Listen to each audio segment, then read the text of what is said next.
All right, I'm gonna show everybody who may not know how to wrap a pack, just quick how to wrap a pack.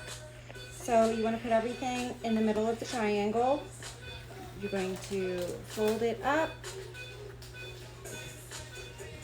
give it a little tuck at the top, fold one side over, pull it tight, and do another triangle. Take the other side, pull it tight, give it another triangle flap. I use my arm to kind of hold everything in place, and then I fold each side, pull, and tuck it down in there, and then I'm going to do the same thing. I'm going to take this,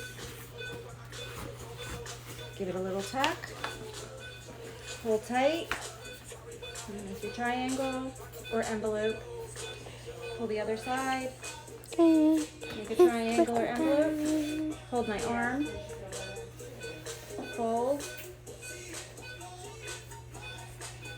pull down, and tuck it in.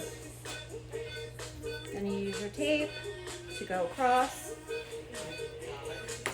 When you do your tape, you always want to make a tab. So you make your little tab. Done.